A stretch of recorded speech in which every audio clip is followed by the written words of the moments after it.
प्यारी हिंदी सबसे निराली, मस्ती भरी है बातें ये प्यारी. പ്രിയ കുട്ടികളെ, മേരി പ്യാരി ഹിന്ദി ചാനലിലേക്ക് എല്ലാവർക്കും സ്വാഗതം. ഇന്ന് ഞാൻ എത്തിയിരിക്കുന്നത് 8ാം ക്ലാസ്സിലെ രണ്ടാമത്തെ യൂണിറ്റായ പൽത്തെ റിശ്തെ ഇതിലെ രണ്ടാമത്തെ പാഠമായ ബാബ ഓർ ബാബ കി ചടി എന്ന കവിതയും ആയിട്ടാണ്. കവിത എഴുതിയിരിക്കുന്നത് ഗുൽസാർ എന്ന് പറയുന്ന കവിയാണ്. നമുക്കാദ്യം ഗുൽസാറിനെ കുറിച്ച് അല്പം മനസ്സിലാക്കിയതിനു ശേഷം കവിതയിലേക്ക് വരാം. നിങ്ങളുടെ പുസ്തകം പേജ് നമ്പർ 41 ഗുൽസാറിനെ കുറിച്ച് കൊടുത്തിട്ടുണ്ട്. गुलजार का जन्म पंजाब के झेलम जिले के दीना गांव में 18 अगस्त 1934 को हुआ. ഗുൽസാർ ജനിച്ചത് പഞ്ചാബിലെ ഝേലം ജില്ലയിലെ ദീന എന്ന് പറയുന്ന ഗ്രാമത്തിലാണ്. 1934 ഓഗസ്റ്റ് 18 തീയതിയാണ് അദ്ദേഹത്തിന്റെ ജനനം. गुलजार नाम से प्रसिद्ध संपूर्ण सिंह हिंदी फिल्मों के प्रसिद्ध गीतकार है. ഗുൽസാർ എന്ന പേരിൽ പ്രസിദ്ധനായ സമ്പൂർണ്ണ സിംഗ് ഹിന്ദി സിനിമ ലോകത്തിലെ വളരെ പ്രസിദ്ധനായ ഗാനരചയിതാവ് ആണ്. गुलजार आप कवि, पटकथाकार, फिल्म निर्देशक, नाटककार तथा प्रसिദ്ധ शायर भी है. ഗാനങ്ങൾ രചിക്കുന്നത് കൂടാതെ അദ്ദേഹം മറ്റ് കവിതകളും എഴുതാറുണ്ട്. അതുപോലെ നല്ലൊരു തിരക്കഥാകൃത്താണ്, നല്ലൊരു സിനിമാ ഡയറക്ടറാണ്. ഗസലുകൾ പാടുകയും രചിക്കുകയും ചെയ്യുന്ന ആളും കൂടി ആണ്. ഉनकी രചനായെ മുഖ്യതः ഹിന്ദി, ഉറുദു തഥാ പഞ്ചാബി में है. അദ്ദേഹം ഹിന്ദി, ഉറുദു, പഞ്ചാബി 3 ഭാഷകളിലും എഴുതാറുണ്ട്. वे वर्ष 2002 में साहित्य अकादमी पुरस्कार और वर्ष 2004 में भारत सरकार द्वारा दिए जाने वाले പത്മഭൂഷൺ से सम्मानित हुए. അദ്ദേഹത്തിന് കിട്ടിയിരിക്കുന്ന പ്രധാനപ്പെട്ട 2 അവാർഡുകളാണ് 2002 ലഭിച്ച സാഹിത്യ അക്കാദമി പുരസ്കാരവും 2004 ലഭിച്ച പത്മഭൂഷൺ അവാർഡും. ചൗരസ് രാത്ത് ലഘുകഥാ സംഗ്രഹ, ജാനം കവിതാ സംഗ്രഹ, ഏക് ബൂന്ദ് ചാന്ദ് കവിതാ സംഗ്രഹ, രാവി പാർ കഥാ സംഗ്രഹ ആദി ഉनकी പ്രസിദ്ധ രചനയെ. അദ്ദേഹത്തിന്റെ പ്രസിദ്ധങ്ങളായ രചനകളാണ് ലഘുകഥാ സംഗ്രഹമായ ചൗരസ് രാത്ത്, അതുപോലെ കവിതാ സംഗ്രഹങ്ങളായ ജാനം, ഏക് ബൂന്ദ് ചാന്ദ് എന്നിവയും മറ്റൊരു കഥാസംഗ്രഹമായ രാവി പാർ എന്ന രചനയും. ഇത് നമുക്ക് പഠിക്കാനുള്ള ബാബ ഓർ ബാബ കി ചടി എന്ന അദ്ദേഹം രചിച്ച കവിതയിലേക്ക് വരാം.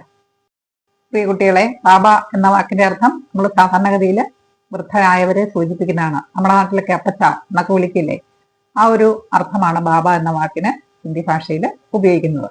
ബാബ ഓർ ബാബ കി ചടി, ചടി എന്ന് പറഞ്ഞാൽ വടി. വാർദ്ധക്യകാലത്ത് എല്ലാവരും തന്നെ നടക്കുന്നതിന് ബുദ്ധിമുട്ടാണ്, നമ്മൾ വടി ഉപയോഗിക്കാറുണ്ട് അല്ലേ. അപ്പൊ നമ്മൾ നമ്മുടെ അടുത്തുള്ള വയസ്സായ ചേട്ടന്മാരെയൊക്കെ ശ്രദ്ധിച്ചാല് നമുക്ക് മനസ്സിലാക്കാനായിട്ട് സാധിക്കും. ആ വടി കൊണ്ട് അവർക്ക് ഊന്നുവടിയുടെ ഒരു സഹായം മാത്രമല്ല, മറ്റു പല കാര്യങ്ങൾക്കും സഹായം ലഭിക്കുന്നുണ്ട്. കുറെ നാൾ കഴിഞ്ഞു കഴിയുമ്പോഴേക്കും ആ വടിയും അവരുടെ ജീവിതവും പരസ്പരം ബന്ധപ്പെട്ടതാവുന്നു. വടിയില്ലാതെ അവർക്കും ജീവിക്കാൻ പറ്റത്തില്ല. കവി പറയണം, വടിക്കും അവരില്ലാതെ ജീവിക്കാൻ പറ്റത്തില്ല എന്ന് പറഞ്ഞാൽ അവരുപയോഗിക്കുന്ന ആ ഊന്നുവടിയും അവരും തമ്മിൽ ആഴമേറിയ ഒരു ആത്മബന്ധം രൂപപ്പെടുന്നു എന്നാണ് ഈ കവിതയിലൂടെ കവി നമുക്ക് കാണിച്ചു തരുന്നത്. കവിത നമുക്ക് ഒന്ന് വായിച്ചു നോക്കാം. साथ साथ चलते हैं दोनों बाबा और बाबा की छड़ी, पहले वो कहता है चल चल बाहर चलते हैं और उड़ा लेता है छड़ी को बिस्तर पर जो लेटी हुई थी, फिर वो उसका हाथ पकड़ के बाहर लाती है. साथ साथ चलते हैं दोनों बाबा और बाबा की छड़ी, छड़ी भगा देती है कोई गली का कुत्ता भौंके तो बाग तलक जाते हैं दोनों. थक जाए तो बाबा अक्सर छड़ी पे माथा टेक के बेंच पे बैठ भी जाता है. छड़ी ही उठकर कभी कभी बाबा को दिखाती है नया नया बोर आया है नए नए पेड़ों पर. एक कदम जब वो चलती है एक कदम वो चलता है. बाबा और बाबा की छड़ी, दोनों में से कोई अकेला चल नहीं सकता. हाथ अगर छूटे तो दोनों गिर पड़ते हैं. एक जवा एक बूटा है बाबा और बाबा की छड़ी. ഇതാണ് നമ്മുടെ കവിത. നമുക്കിതിന് ഇതിന്റെ ആശയത്തിലേക്ക് വരാം. साथ साथ चलते हैं दोनों ബാബ और ബാബ की छड़ी. വാക്കുകളുടെ അർത്ഥം ഞാൻ പിന്നീട് നിങ്ങൾക്ക് സ്ലൈഡ് ആയിട്ട് തരാം. ഇപ്പോൾ വാക്കുകളുടെ അർത്ഥം പറഞ്ഞു പോകാം. സാത്ത് സാത്ത് ചലത്തെ ഹേ ബാബ ഓർ ബാബ കി ചടി. സാത്ത് സാത്ത് എന്ന് പറഞ്ഞാൽ ഒന്നിച്ചെന്നാണ്, ഒരുമിച്ച്. ആരൊക്കെയാണ് ഒരുമിച്ച് നടക്കുന്നത്? സാത്ത് സാത്ത് ചലത്തെ ഹേ ബാബ ഓർ ബാബ കി ചടി. ബാബായും ബാബയുടെ ഊന്നുവടിയും ഒന്നിച്ചാണ് നടക്കുന്നത്, ഒരുമിച്ചാണ്. എപ്പോൾ നോക്കിയാലും അവർ രണ്ടുപേരും ഒന്നിച്ചാണ് കാണുന്നത്. പകലെ വോ കഹത്താ ഹേ ചൽ ചൽ ബാഹർ ചലത്തെ ഹേ ഓർ ഉടാ ലേത്താ ഹേ ചടിക്കോ. നമുക്കറിയാം, സാധാരണഗതിയിൽ വാർദ്ധക്യത്തിലുള്ളവര് വീട്ടിലാണെങ്കിൽ കൂടുതൽ സമയം അവര് കട്ടിലിലാണ് വിശ്രമിക്കുന്നത്, അല്ലെ? അധിക സമയം കട്ടിലിലാണ് വിശ്രമിക്കുന്നത്. അപ്പൊ അവര് വിശ്രമിക്കുമ്പോൾ ഒന്നുകിൽ കട്ടിലിന് സമീപം ചാരി വെക്കും, അല്ലെങ്കിൽ കട്ടിലിൽ തന്നെ വടി ഇങ്ങനെ വെച്ചേക്കും. അവർക്ക് എപ്പോഴെങ്കിലും എഴുന്നേക്കണമെന്ന് തോന്നുമ്പോഴാണ് കട്ടിലിൽ എഴുന്നേറ്റിരുന്നതിന് ശേഷം നടക്കാനായിട്ട് വടി തപ്പുന്നത്. ഇവിടെ അത് തന്നെയാണ് പറയുന്നത്. പകലെ വോ കാത്താ ഹേ ചൽ ചൽ ബാഹർ ചലത്തെ ഹേ. ആദ്യം അദ്ദേഹം പറയുന്നു, വരൂ നമുക്ക് പുറത്തേക്ക് പോകാം. ഇവിടെ വോ എന്ന് പറയുന്നത് ബാബയാണ്. പകലെ ബാബ കഹത്താ ഹേ. ആദ്യം ബാബ കട്ടിലിൽ എഴുന്നേറ്റിരുന്നിട്ട് വടിയോട് പറയുന്നു, എന്താ പറയുന്നത്? ചൽ ചൽ ബാഹർ ചലത്തെ ഹേ. ആ നടക്ക്, നമുക്ക് പുറത്തേക്ക് പോകാം. ഒരു ഉടാലേത്താഹെ ചടീക്കോ. എന്നിട്ട് ആ വടിയെ എടുക്കുന്നു. വടി എവിടെയാണ്? ഒന്നുവടി എവിടെയാണ് കിടക്കുന്നത്? ബിസ്തർ പർ ജോ ലേട്ടി ഹുയി ഥി. ആ കട്ടിലിൽ അവള് സുഖമായിട്ട് കിടക്കാണ്. വടിയെ ഇവിടെ ഒരു എന്താണ്, ഒരു മനുഷ്യ രൂപമായിട്ടാണ് സങ്കല്പിച്ചിരിക്കുന്നത്. ബാബ കിടക്കുന്നത് പോലെ തന്നെ വടിയും കട്ടിലിൽ കിടക്കുകയാണ്, വിശ്രമിക്കുകയാണ്. ഓർ ഉടാൻ ലേത്താ ഹേ ചടീക്കോ ബിസ്തർ പർ ജോ ലേട്ടി ഹുയി ഥി. അങ്ങനെ കട്ടിലിൽ കിടക്കുന്ന ആ വടിയെ ബാബ എടുക്കുന്നു. ഫിർ വോ ഉസ്കാ ഹാത്ത് പകട് കെ ബാഹർ ലാത്തി ഹേ. അങ്ങനെ ബാബ അവളെ കയ്യിൽ എടുത്തു കഴിഞ്ഞാൽ പിന്നെ ആരാണ് നേതൃത്വം നടത്തുന്നത്? ഫിർ വോ ഉസ്കാ ഹാത്ത് പകട് കെ ബാഹർ ലാത്തി ഹേ. ആദ്യം കയ്യിൽ എടുക്കുന്നത് ബാബയാണ്, പക്ഷെ എടുത്തു കഴിഞ്ഞാല് പിന്നെ വടിയാണ് അദ്ദേഹത്തിന്റെ കൈ പിടിച്ച് പുറത്തേക്ക് കൊണ്ടുപോകുന്നത്. എന്ന് പറഞ്ഞാൽ ഊന്നുവടിയിൽ ഊന്നിയാണ് അദ്ദേഹം പുറത്തേക്ക് നടക്കുന്നത്, അല്ലെ? ഫിർ വോ ഉസ്കാ ഹാത്ത് പകട് കെ ബാഹർ ലാത്തി ഹേ. പിന്നെ അവൾ അദ്ദേഹത്തിന്റെ കൈ പിടിച്ചുകൊണ്ട് പുറത്തേക്ക് കൊണ്ടുവരുന്നു. അപ്പം കട്ടിലിൽ കിടക്കുകയായിരുന്ന ഊന്നുവടിയെ ബാബ കയ്യിലെടുക്കുന്നു. കയ്യിലെടുത്തു കഴിഞ്ഞാൽ പിന്നെ ഊന്നുവടി അവളുടെ റോൾ ഏറ്റെടുക്കാണ്. അവൾ പിന്നെ അദ്ദേഹത്തിന്റെ കൈ പിടിച്ച് പുറത്തേക്ക് അദ്ദേഹത്തെ കൂട്ടിക്കൊണ്ടുവരുന്നു. എന്ന് പറഞ്ഞാൽ ഊന്നുവടിയിൽ ഊന്നി മാത്രമാണ് അദ്ദേഹം പിന്നീട് പുറത്തേക്ക് വരുന്നത്. സാത്ത് സാത്ത് ചലത്തെ ഹേ ദോനോ ബാബ ഓർ ബാബ കി ചടി. രണ്ടുപേരും ഒന്നിച്ചു നടക്കുന്നു, ബാബായും ബാബയുടെ ഊന്നുവടിയും. ഇവിടെ ഒരു ചോദ്യമുണ്ട്. സാത്ത് സാത്ത് ചലത്തെ ഹേ ദോനോ ബാബ ഓർ ബാബ കി ചടി. ഇസസെ ആപ് ക്യാ സമജ്തേ ഹേ. രണ്ടുപേരും ഒന്നിച്ചു നടക്കുന്നു, ബാബായും ബാബയുടെ ഊന്നുവടിയും. ഇതിൽ നിന്ന് നിങ്ങൾ എന്താണ് മനസ്സിലാക്കുന്നത്? ആ ഊന്നുവടിയുടെ സഹായമില്ലാതെ ബാബായിക്ക് മുമ്പോട്ട് നടക്കാനായിട്ട് പറ്റില്ല, അല്ലെ? അപ്പൊ ഊന്നുവടി നടന്നാലേ മുമ്പോട്ട്, വടി കുത്തിയാലേ അദ്ദേഹത്തിന് മുമ്പോട്ട് പോകാൻ പറ്റുള്ളൂ. അതായത് ഊന്നുവടി ഒരു സ്റ്റെപ്പ് വെച്ചാലേ അദ്ദേഹത്തിന് ഒരു സ്റ്റെപ്പ് വെക്കാനായിട്ട് പറ്റത്തുള്ളൂ. ഇതാണ് നമ്മൾ മനസ്സിലാക്കുന്നത്. ക്വസ്റ്റ്യൻ ആൻസർ ഞാൻ പിന്നീട് നിങ്ങൾക്ക് തരാം. അടുത്ത ഭാഗത്തേക്ക് വരാം. രണ്ടാമത്തെ ഭാഗം നമുക്ക് നോക്കാം. ചടി ഭാഗാതെ ഹേ കോയി ഗലി കാ കുത്താ ഭൗങ്കേ ധോ. ഈ വടിയും കുത്തി ബാബ ചിലപ്പം വഴിയിലേക്കൊക്കെ ഇറങ്ങി പോകും, അല്ലെ? അങ്ങനെ വഴിയിൽ ഇറങ്ങി ചെല്ലുമ്പോൾ ആ വഴിയില് ഏതെങ്കിലും അലഞ്ഞു തിരിഞ്ഞ് നടക്കുന്ന നായ്ക്കള് അദ്ദേഹത്തിന്റെ നേരെ കുറിച്ചുകൊണ്ട് വന്നാല് അതിനെ ഓടിക്കാനായിട്ടാണ് അദ്ദേഹം ആ വടി അന്നേരം ഉപയോഗിക്കും. അതിനെ ഓടിക്കാനായിട്ട് ആ വടി അദ്ദേഹം ഉപയോഗിക്കും, അല്ലെ? ഇവിടെ കവി പറയുന്നത് ചടി മുഖാതെത്തിഹേ കോയി ഗലീക്ക കുത്താ ഭൗങ്കേതോ. ഏതെങ്കിലും റോഡിൽ കൂടെ പോകുമ്പോൾ നായ്ക്കൾ ആരെങ്കിലും ബാബായെ നോക്കി കുരച്ചാല് ഈ വടി അവരെ ഓടിക്കുന്നു. ഭഗാദേന എന്ന് പറഞ്ഞാൽ ഓടിക്കുക എന്നാണ്. ഭൗങ്കിന എന്ന് പറഞ്ഞാൽ കുരയ്ക്കുക എന്നാണ് കേട്ടോ. ബാഗ് തലക് ജാത്തേ ഹേ ദോനും. അങ്ങനെ ഈ വഴിയിൽ കൂടെ നടന്ന സ്ഥിരവും എവിടം വരെ പോകും? അദ്ദേഹത്തിന് ആരോഗ്യം ഉണ്ടായിരുന്ന കാലത്ത് അദ്ദേഹം കൃഷി ചെയ്തിരുന്ന തോട്ടങ്ങൾ കാണും സമീപത്ത് എവിടെയല്ലോ, അല്ലെ? അപ്പൊ ആ തോട്ടങ്ങളിൽ ഇപ്പോഴും അദ്ദേഹത്തിന് കൃഷിയൊന്നും ചെയ്യാൻ പറ്റില്ലെങ്കിലും അവിടെ ചെയ്തിരിക്കുന്ന കൃഷികളൊക്കെ പോയി ഒന്ന് കാണുന്ന അദ്ദേഹത്തിന് ഭയങ്കര ആനന്ദമാണ്. എന്നും അവിടെ പോകാനും കൃഷി ചെയ്യാനും പഴയ പോലെ ആഗ്രഹമുണ്ട്. പക്ഷെ ആരോഗ്യം അദ്ദേഹത്തെ സമ്മതിക്കുന്നില്ല. എന്നാൽ അത് പോയി കാണണം അദ്ദേഹത്തിന്. അതാണ് വടിയും കുത്തി പോകുന്നത്. അപ്പൊ ആ ബാഗ് വരെ, തോട്ടങ്ങൾ വരെ അദ്ദേഹം പോകും. ചിലപ്പോൾ അത് പൂന്തോട്ടമായിരിക്കാം, അല്ലെങ്കിൽ എന്തെങ്കിലും ഫലവൃക്ഷത്തോട്ടങ്ങളായിരിക്കാം. ഏതായാലും രണ്ടാളും കൂടെ എവിടം വരെയാണ് ദിവസവും പോകുന്നത്? ബാഗ് തലക് ജാത്തേ ഹെ ദോനോ. ബാഗ് തലക് എന്ന് പറഞ്ഞാൽ ബാഗ് തക് എന്നാണ്. തോട്ടങ്ങൾ വരെ രണ്ടുപേരും ഒന്നിച്ചു പോകുന്നു. ദോനം എന്നുള്ള വാക്ക് പ്രത്യേകം ശ്രദ്ധിച്ചോണം കേട്ടോ. രണ്ടുപേരും ഒന്നിച്ചാണ് തോട്ടങ്ങളിലേക്ക് പോകുന്നത് എന്ന് പറഞ്ഞാൽ വടി കുത്താതെ അദ്ദേഹത്തിന്റെ തോട്ടത്തിലേക്ക് പോകാൻ പറ്റത്തില്ല. ठग जाए तो बाबा अक्सर चढ़ी पे माथा टेक के बेंच पे बैठ भी जाता है. വഴി സൈഡിൽ ഇങ്ങനെ വിശ്രമിക്കാനായിട്ട് ബെഞ്ചുകളൊക്കെ പണിതിട്ടിട്ട് കാണും അല്ലെ. അപ്പൊ ഈ പോകുന്ന വഴിക്ക് തോട്ടം നോക്കാനായിട്ട് പോകുന്ന വഴിക്ക് മടുത്തെങ്കിൽ ബാബ എന്ത് ചെയ്യും?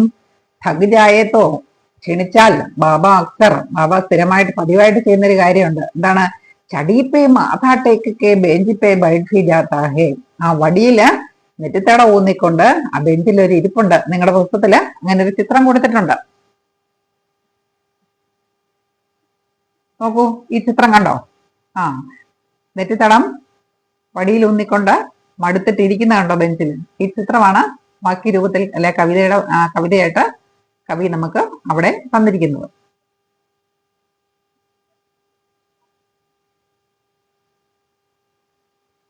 थक जाए तो बाबा अक्सर चढ़ी पे माथा टेक के बेंच पे बैठ भी जाता है. बेंच पे मीन्स बेंच पर. तो थक जाने पर बाबा क्या करता है? अक्सर चढ़ी पर माथा टेक कर बेंच पर बैठ भी जाता है.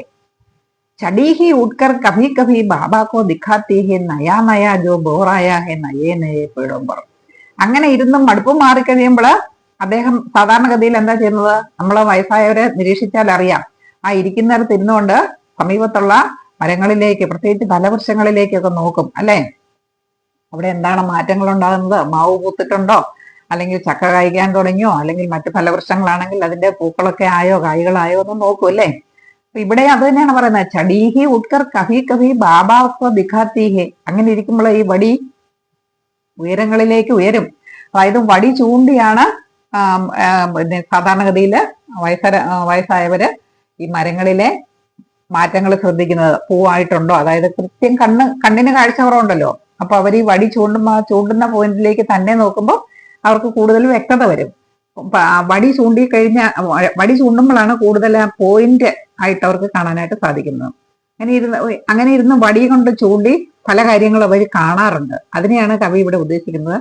ചടീഹി ഉട്കർ കഭി കഭി ബാബാക്കോ ദിഖാത്തി ഹെ. ഈ വടി എഴുന്നേറ്റ് ഇടയ്ക്കിടയ്ക്ക് ബാബായെ എന്ത് ചെയ്യും? കാണിച്ചു കൊടുക്കും. എന്തൊക്കെയാ കാണിച്ചു കൊടുക്കുന്നത്? നയാ നയാ ജോ ബോർ ആയാ ഹെ നയേ നയേ പേടോമ്പർ. പുതിയ പുതിയ മരങ്ങളില് പുതിയ പുതിയ തളിരിലകൾ ഉണ്ടാകുന്നത് കാണിച്ചു കൊടുക്കും. ബോർ എന്ന് പറഞ്ഞാൽ മാമ്പൂ എന്നാണ്. ചിലപ്പം മാവിന്റെ പുതിയ മരങ്ങളില് മാമ്പൂ ഉണ്ടായിരിക്കുന്നത് നമ്മുടെ ബാബായെ കാണിച്ചു കൊടുക്കുന്നത് അദ്ദേഹത്തിന്റെ ഊന്നുവടിയാണ്. ചിലപ്പം മാവിന്റെ തോട്ടത്തിലേക്കായിരിക്കും അദ്ദേഹം എന്നും പോകുന്നത്. അപ്പൊ ആ തോട്ടത്തിൽ ചെല്ലുമ്പോൾ ആ മാവില് പൂക്കളായിട്ടുണ്ടോ കായ്കളായിട്ടുണ്ടോ എന്നൊക്കെ നോക്കുന്നത് വടി ഉയർത്തിയാണ്. അതാണ് ഇവിടെ ഉദ്ദേശിക്കുന്നത്. ചടീഹി ഉട്കർ കഭി കഭി ബാബാക്കോ ദിഖാത്തി ഹെ നയാ നയാ ജോ ബോറായാ ഹെ നയേ നയേ പേടോബർ. ഇത് പ്രതീകാത്മകമായിട്ട് വേണമെങ്കിൽ നമുക്ക് ഇതിന്റെ അർത്ഥം എടുക്കാം. ഞാൻ നിങ്ങൾക്കത് ആൻസർ തരുമ്പോൾ അതും കൂടെ കൂടി വിശദീകരിച്ച് പറയുന്നതായിരിക്കും.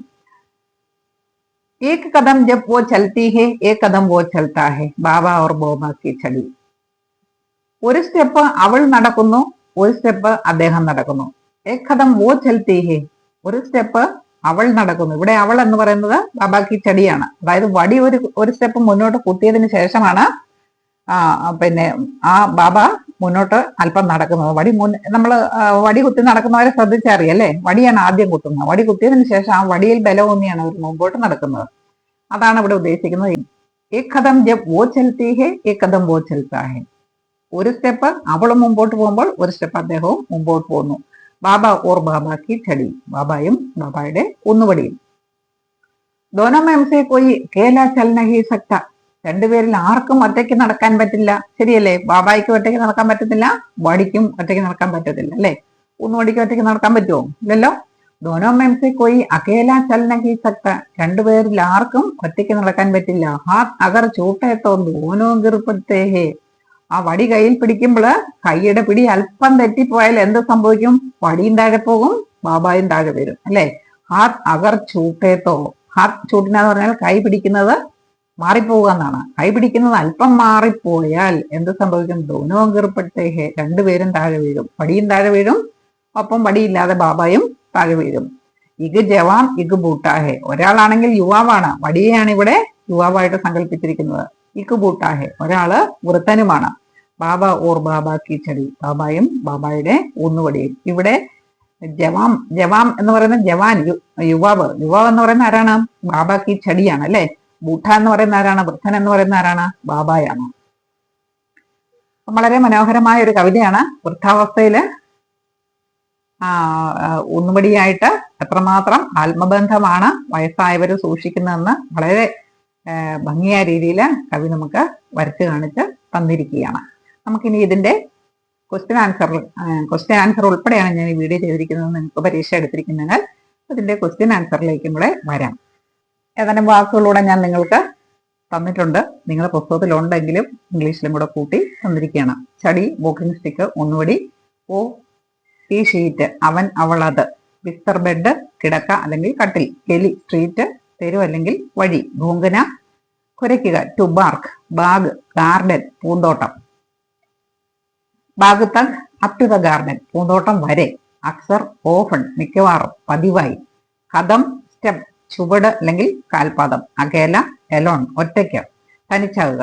യുവക് യങ് മാൻ, യുവാവ്. പർ മുകളിൽ. ടേക്ക് കെ രഘുകർ, വെച്ചിട്ട്. ചടി പേ മാഥ ടേക്ക് കെ, ചടി പർ സിർ രഘുകർ, വടിയിൽ തല ഊന്നിക്കൊണ്ട്. ബോർ മാമ്പൂവ്, ആംക ഫൂൽ. കദം ചുവട് സ്റ്റെപ്പ്. അകേല ഒറ്റയ്ക്ക്, എലോൺ. അഗർ ഹാത്ത് ചൂട്ടേത്തോ, അഗർ ഹാത്ത് കി പകൻ അലഗ് ഹോത്തീത്തോ, കൈ പിടി അയഞ്ഞു പോയാൽ അല്ലെങ്കിൽ കൈപിടി മാറിപ്പോയാൽ. ഇക്ക് ഏക്ക്, ഒന്ന്. ജവാം യുവക്, യുവാവ്. വാക്കുകളുടെ അർത്ഥം എല്ലാം തന്നെ ഏകദേശമായി എന്ന് തോന്നുന്നു. നമുക്ക് ക്വസ്റ്റ്യൻ ആൻസറിലേക്ക് വരാം. ആദ്യത്തെ ക്വസ്റ്റ്യൻ, സാത്ത് സാത്ത് ചലത്തെ ഹെ ദോനം ബാബ और ബാബ की छड़ी, इससे आप क्या समझते हैं? ഒന്നിച്ചാണ് നടക്കുന്നത് ബാബായും ബാബായുടെ വടിയും. ഇതിൽ നിന്ന് നിങ്ങൾ എന്താണ് മനസ്സിലാക്കുന്നത്? ആൻസർ ഞാൻ തന്നിട്ടുണ്ട്. एक पंक्ति बाबा और उनकी छड़ी के बीच एक गहरे और अटूट रिश्ते को दर्शाती है. ഈ വരി കാണിക്കുന്നത് ബാബായും അദ്ദേഹത്തിന്റെ വടിയും തമ്മിലുള്ള വളരെ ആഴമേറിയ ദൃഢമായ ഒരു ബന്ധത്തെയാണ് കാണിക്കുന്നത്. സാത്ത് സാത്ത് ചലന സിർഫ് ശാരീരിക് സഹാര നഹി ഹെ. ഒന്നിച്ച് നടക്കുക എന്ന് പറഞ്ഞാൽ ഇവിടെ കേവലം ശാരീരികമായ സഹായം മാത്രമല്ല, ബൽക്കി പിന്നെയോ ഏഹ് മസ്ബൂത് ഭാവനാത്മക് ബന്ധൻ കാ പ്രതീക്. ഇത് വളരെ സ്ട്രോങ് ആയിട്ടുള്ള രണ്ടുപേരും തമ്മിലുള്ള ഒരു ബന്ധത്തിന്റെ പ്രതീകമാണ്. ബാബ ലാട്ടിക്ക് ബിനാ ചൽ നഹി സക്തെ. ബാബായിക്ക് വടിയില്ലാതെ നടക്കാൻ പറ്റില്ല. ഓർ കവിതാമേൻ ലാട്ടിക്ക അസ്തിത്വ ബാബാ കെ സാത്ത് ഹോനെ സേ ഹി ഹെ.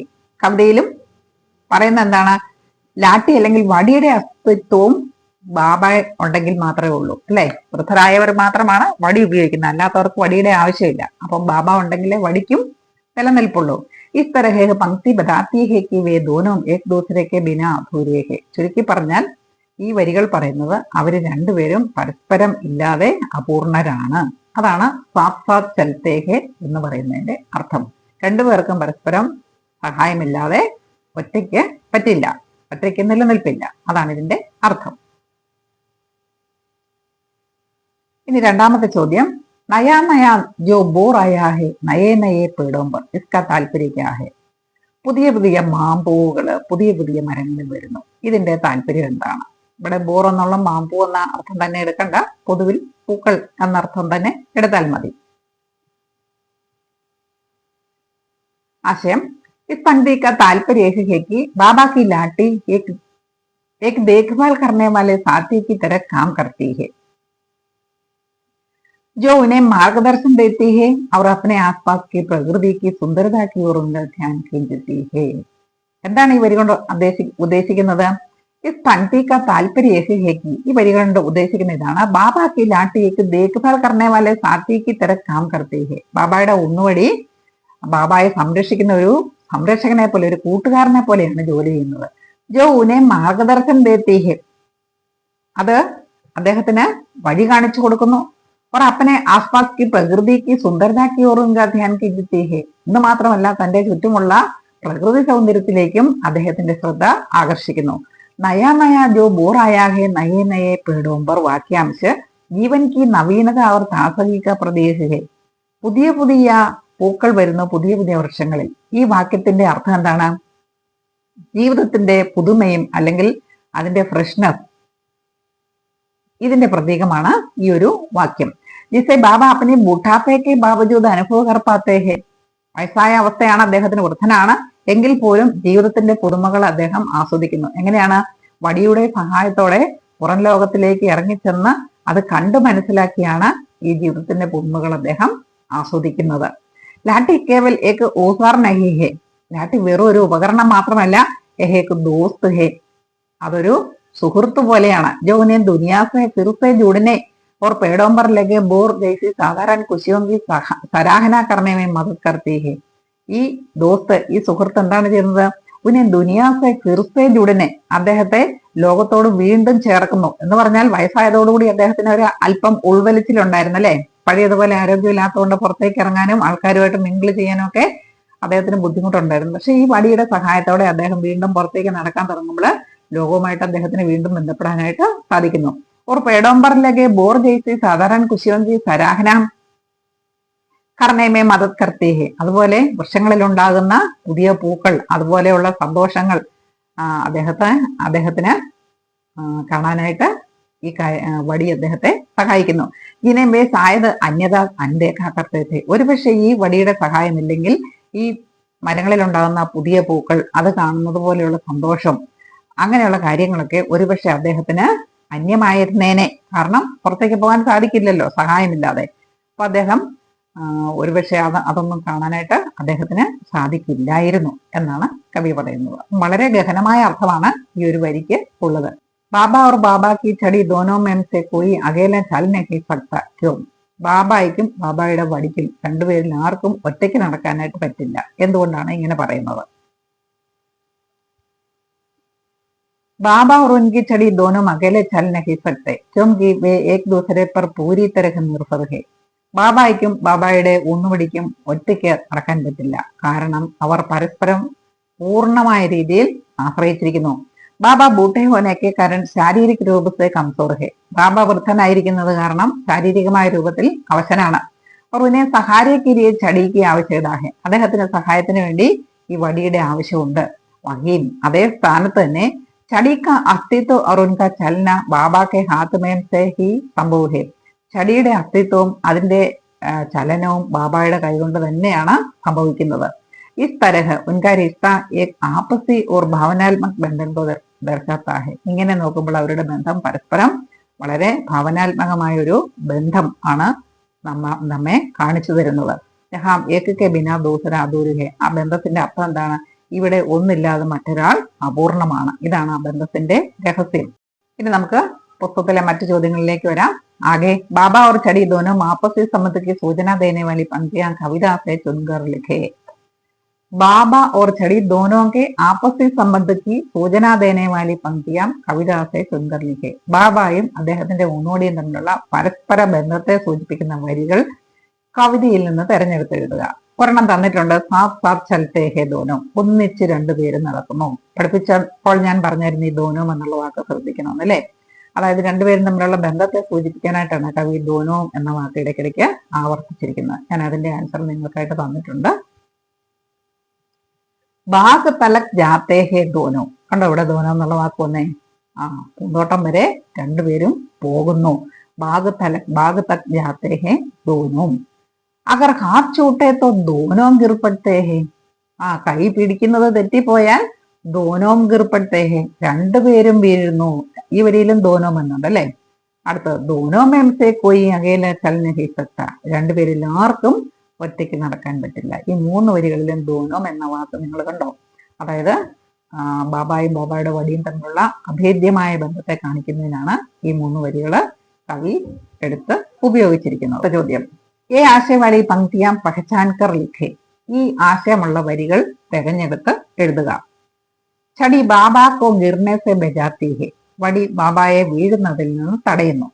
थक जाने पर छड़ी बाबा का सहारा बनती है. ക്ഷീണിക്കുമ്പോൾ വടി ബാബായ്ക്ക് സഹായമായി തീരുന്നു. छड़ी और बाबा दोनों एक दूसरे के सहारे ही चल सकते हैं. ഒന്നുവടിയും ബാബായും രണ്ടുപേരും പരസ്പരം സഹായത്തോടു കൂടിയാണ് നടക്കുന്നത്.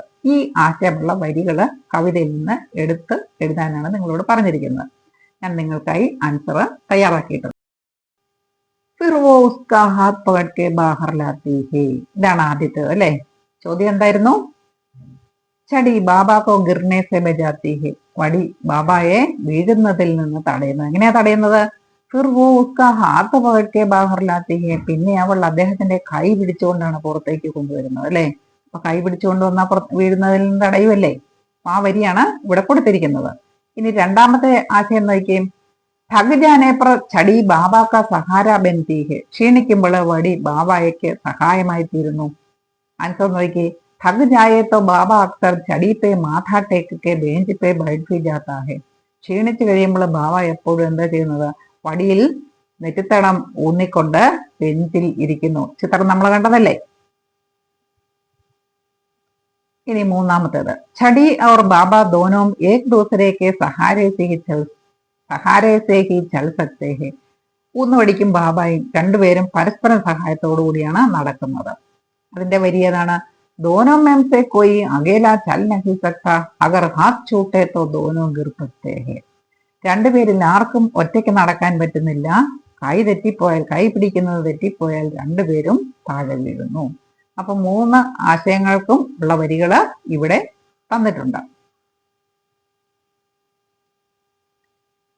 നമുക്ക് അടുത്ത ചോദ്യത്തിലേക്ക് വരാം. ഈ പങ്ക്തിയാം പടേ രേഖാങ്കിത ശബ്ദോं का विश्लेषण करें. इन पंक्तियों के वो वह किस किस के लिए प्रयुक्त है. ഈ വരികൾ വായിക്കുക. അടിയിൽ വരയിട്ട പദത്തെ ഒന്ന് വിശ്ലേഷണം നടത്തുക. ആ പദങ്ങളിലെ വോ അല്ലെങ്കിൽ വഹ് എന്ന് പറയുന്നത് ആർക്ക് വേണ്ടിയാണ് ഉപയോഗിച്ചിരിക്കുന്നതെന്ന് ചോദിച്ചിരിക്കുന്നു. ഏക് കദം ജബ് വോ ചൽത്തി ഹെ, ഏക് കദം വോ ചൽത്താ ഹെ, ബാബ ഓർ ബാബ കി ചടി. ഒരു സ്റ്റെപ്പ് അവൾ മുമ്പോട്ട് നടക്കുമ്പോൾ ഒരു സ്റ്റെപ്പ് അദ്ദേഹം മുമ്പോട്ട് നടക്കുന്നു. ഇവിടെ വോ ചൽത്തി ഹെ എന്ന് പറയുന്നത് ആരെയാണ് ഉദ്ദേശിക്കുന്നത്? വോ ചൽത്താ ഹെ എന്ന് പറയുന്നത് ആരെയാണ് ഉദ്ദേശിക്കുന്നത്? ആദ്യത്തെ വോ ആരാണ്? രണ്ടാമത്തെ വോ ആരാണെന്ന് ഉദ്ദേശിക്കുന്നത്? ആദ്യത്തെ വോ ചൽത്തി ഹെ എന്ന് പറയുന്നത് ബാബാക്കി ചടി, ബാബയുടെ ഊന്നുവടിയാണ് ഉദ്ദേശിക്കുന്നത് അല്ലെ. കാരണം ഊന്നുവടി ഒരു സ്റ്റെപ്പ് മുമ്പോട്ട് പോയതിനു ശേഷമാണ് അദ്ദേഹം ഒരു സ്റ്റെപ്പ് നടക്കുന്നത്. ഏക് കദം വോ ചൽത്താ ഹെ, ഒരു സ്റ്റെപ്പ് അദ്ദേഹം നടക്കുന്നു. ഇവിടെ വോ എന്ന് പറയുന്നത് ബാബായാണ് ഉദ്ദേശിക്കുന്നത്. ആൻസർ ഞാൻ തന്നിട്ടുണ്ട്. एक कदम जब वो चलती है, यह पंक्ति में वो बाबा की छड़ी के लिए प्रयुक्त है. एक कदम वो चलता है, यह पंक्ति में वो बाबा के लिए प्रयुक्त है. നമുക്ക് അടുത്ത ചോദ്യത്തിലേക്ക് വരാം. वो वह के बदले बाबा और बाबा की छड़ी में से उचित शब्द जोड़कर पंक्तियों का पुनर्लेखन करे. രണ്ട് വരികളാണ് ഇവിടെ തന്നിരിക്കുന്നത്. ഈ വരികൾ മാറ്റി എഴുതാനാണ് പറഞ്ഞിരിക്കുന്നത്. അതായത് വോ എന്ന് പറയുന്നത് ബാബായാണോ ബാബാക്ക് ചടിയാണോ എന്ന് തിരിച്ചറിഞ്ഞ് മാറ്റി എഴുതാനാണ് പറയുന്നത്. ഏക് കദം ജബ് വോ ചൽത്തി ഹെ, ഏക് കദം വോ ചൽത്താ ഹെ. ഒരു സ്റ്റെപ്പ് അവൾ നടക്കുന്നു, ഒരു സ്റ്റെപ്പ് അദ്ദേഹം നടക്കുന്നു.